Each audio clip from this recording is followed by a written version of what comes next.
what we need to see, first of all, is that every receiving country, with the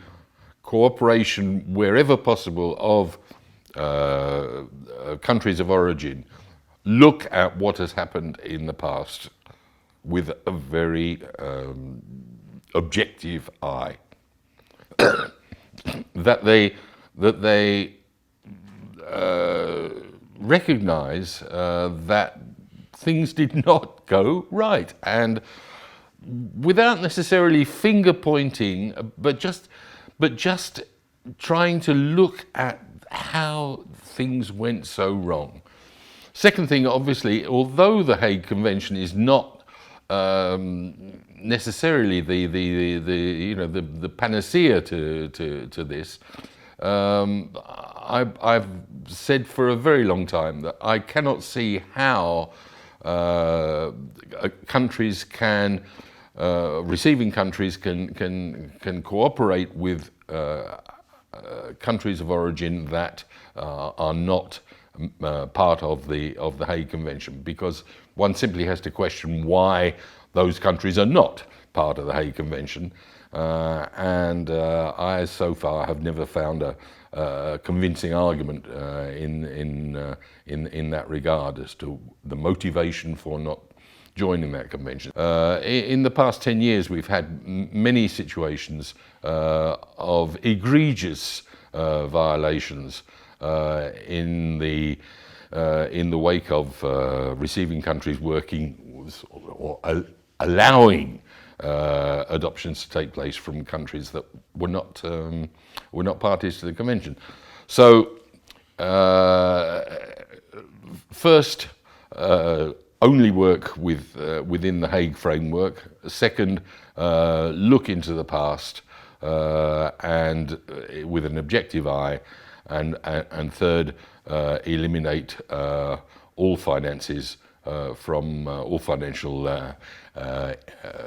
requirements in relation to the adoption process.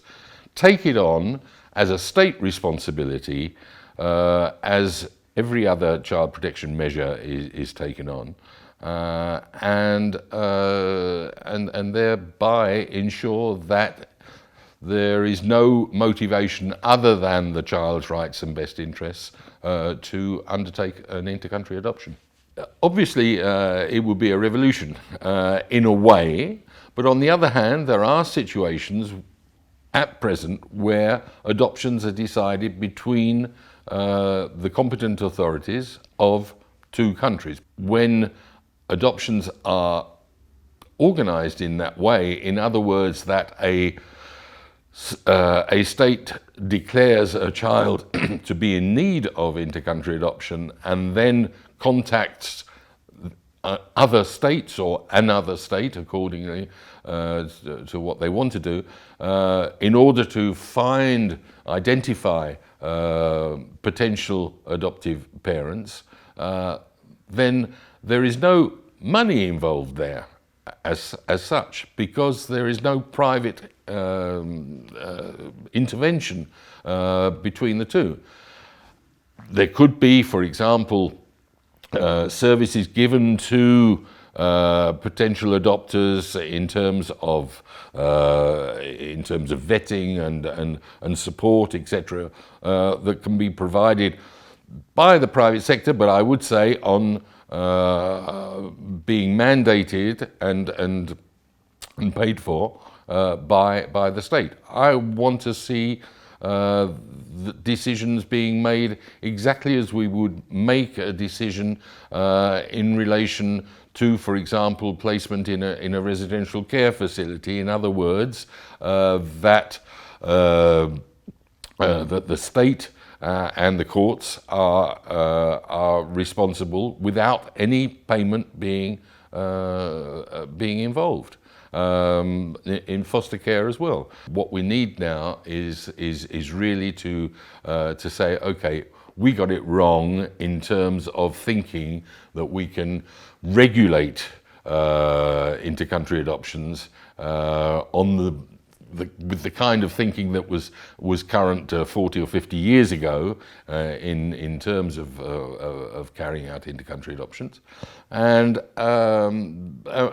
therefore we have to really limit the services provided by the private sector, that those services be paid for by the state and not by the adopters, and that the decision making take place between competent authorities in the two states concerned.